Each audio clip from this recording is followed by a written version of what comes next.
那我们家的那个纱线真的有生产履历，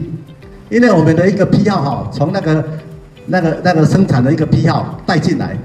你就可以看得到这个从蔡小姐那边的一个生产需求单到我们的现场，到我们的一个入户，我们可以看到一个纱线的原料来源、原料的物性、生产线的哪一条生产线的投入、哪一条生产线的一个生产条件，所有每一个书棉、并条、粗纺、精纺、铜水每一个工程的一个生产品质的一个概况，通通有。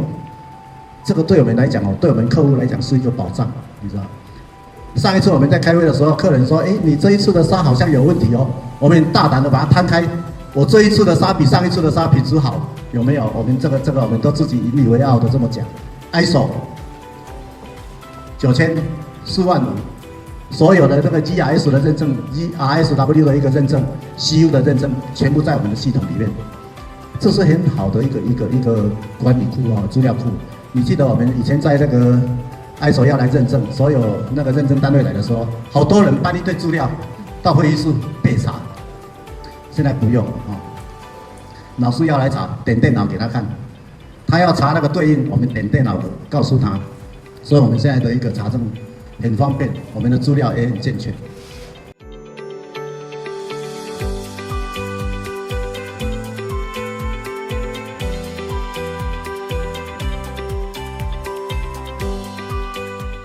其实会诊上面所有的这些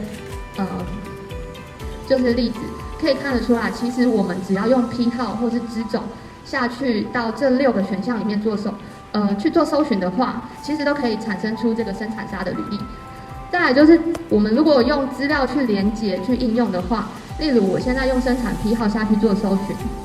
像是我搜寻 B647， 那这个就是我所产生的所有资料。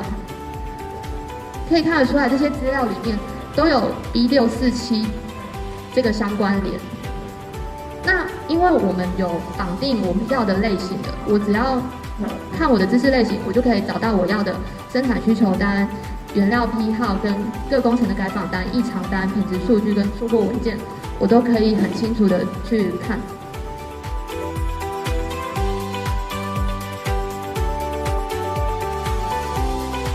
之前呢，可能每个单位都有提出改善提案嘛，那可能就是资讯如果不流通的话，可能会有重复提案，或者是提过了什么，但是有一些部门可能不清楚、不了解。然后还有就是历史资料的查询也会有问题。对，那我们现在把它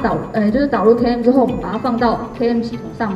之后，我们可以方便查询，然后还可以统计数量。统计什么呢？我们可以统计每年度我们总共提出的改善提案的数量。再来，我们还可以看到说各单位提出的改善提案有几笔，就是我们可以或许可以来个单位评比，就是每个年底之后什么单位提的改善提案特别多，那我们是不是给予奖项之类的这些？那再来的话，就是因为你有改善提案嘛，可能你会有写到手册的部分。那手册的话，它可能会放在自己部门的资料夹。那我们就是有用到相关文件这个功能，所以我们就是查询的话就是更方便。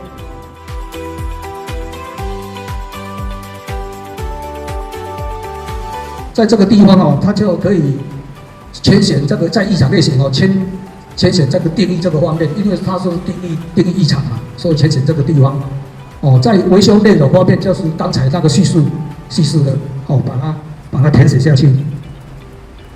你就可以发觉到说，它除了这个地方它一共登记了14笔，在这个定义方面它就有3笔，就有可以搜寻到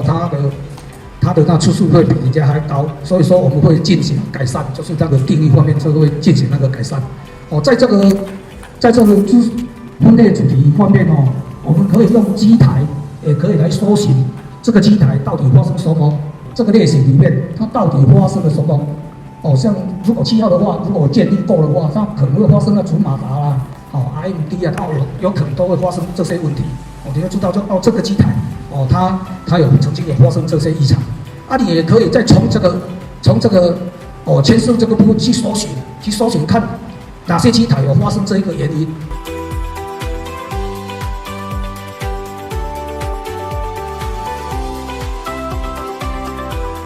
这一张的